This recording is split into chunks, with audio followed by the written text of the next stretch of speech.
بسم الله الرحمن الرحيم. اهلا بكم حبايبي. النهارده باذن الله هنعمل القرنبيط، بس هنعمله بطريقه مطبخ ماما بطه. نشوف مع بعض. جبنا قرنبيطه بيقولوا عليها بره الزهره، احنا هنا بقى في مصر بنقول عليها القرنبيط. زي ما انتم شايفينها كده هنجيبها نقطعها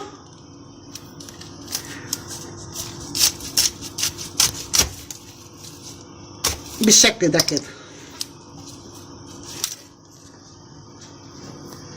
بعد كده هناخدها نشطفها بالميه، مش نسلقها على طول، لا هنشطفها الاول بالميه اهي يا حبايبي. بعد ما غسلناها هنيجي بقى ايه نقطعها. هنقطعها بقى ايه زي كده، ممكن تقطعوها بالسكينه، تقطعوها بايديكوا اللي يعجبكم.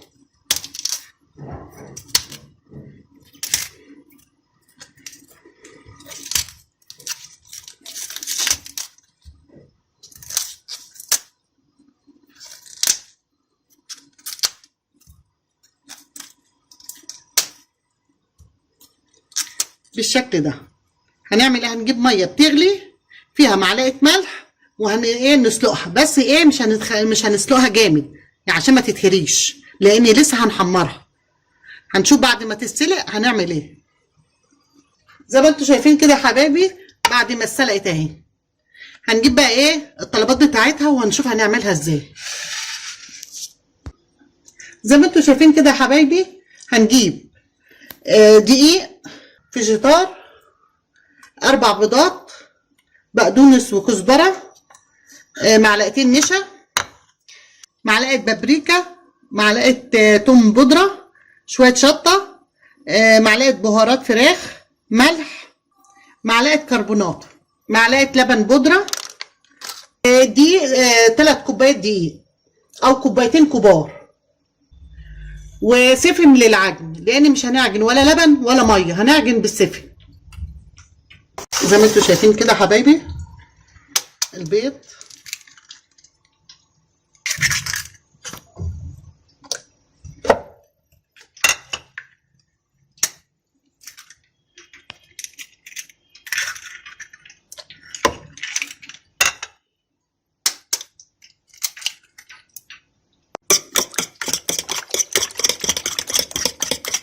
نضرب البيض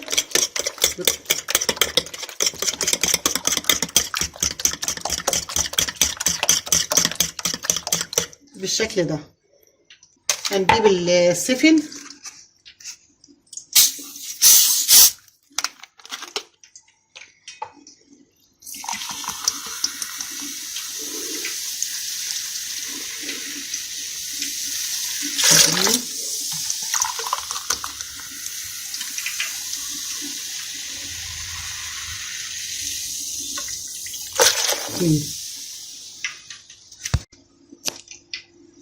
حطينا كوبايتين السفن على البيض بالشكل ده كده. هنجيب التوابل هنحطها على بعضيها كده.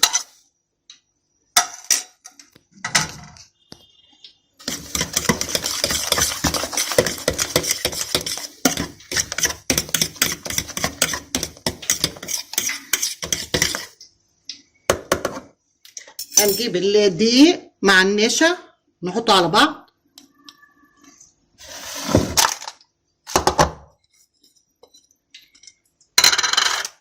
معلقه اللبن البودره، نقلبهم بقى مع بعضهم كده.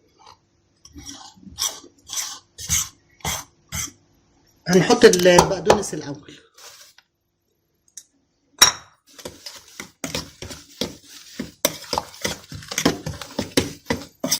ونفضيها على الخليط.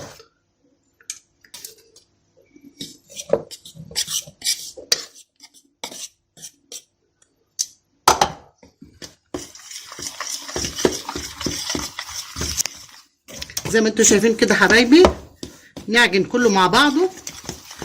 ما نحطش برده الدقيق مره واحده كله غير لما نشوف العجينه معانا بقت ازاي، لانها خفيفه نحط بقيه الدقيق.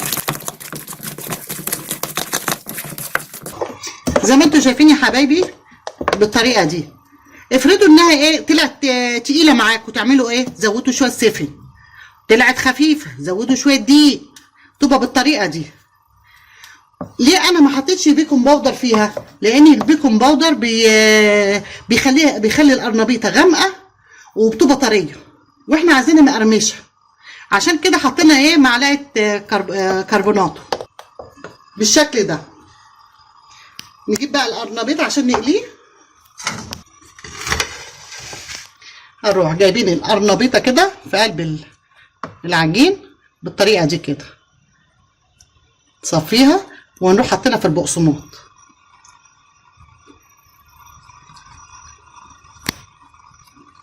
بالشكل ده.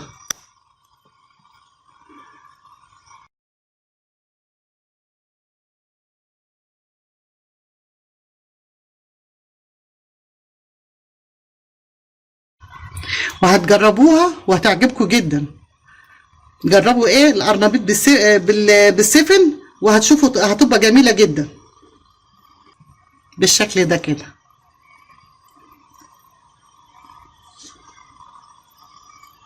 وهنروح نحطه في الزيت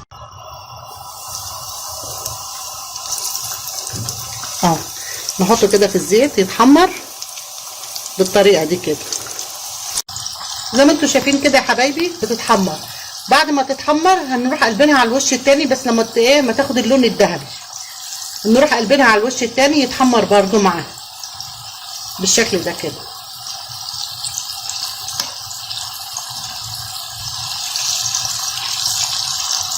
بتبقى جميله جدا مقرمشه وحلوه. جربوها وقولوا لي ايه رايكم. ما تحطوش بيكنج باودر في القرنبيط، لان البيكنج باودر اللي لما بتحط في القرنبيط بيخلي القرنبيطه مش ذهبي وبيغمق اللون وبيخليها طريه. حطوا كربونات. هوريها لكم بقى بعد ما تستوي ما تحمر، هوريها لكم. زي ما انتم شايفين يا حبايبي بعد ما تحمر اهون بالشكل ده. وانتوا عارفين احنا في الشتاء القرنبيط بيبقى كتير قوي ورخيص، يعني القرنبيطه ب5 جنيه. رخيص. القرنبيط والكرنب طبعا في الشتاء ده بيبقى كتير جدا، واكله جميله جدا. بيتعمل سندوتشات، تاكلوه كده بعيش طري، بس طعمه جميل جدا. ويا ريتكم تعملوه بالطريقه اللي انا عاملاها، هيعجبكم جدا. زي ما انتم شايفينها كده حبايبي مقرمشه ولونها جميل ازاي بالطريقه دي. يعني اهم شيء ما تحطوش بيكنج باودر على القرنبيط لانه بيغمقه وبيخليه طري. اعملوها بالطريقه اللي انا عاملاها. وبعدين بطريقه السفن دي حاجه جديده. ولو عجبكم الفيديو اشتركوا في مطبخ ماما بطه، واستنوني فيديو جديد. والسلام عليكم ورحمه الله وبركاته.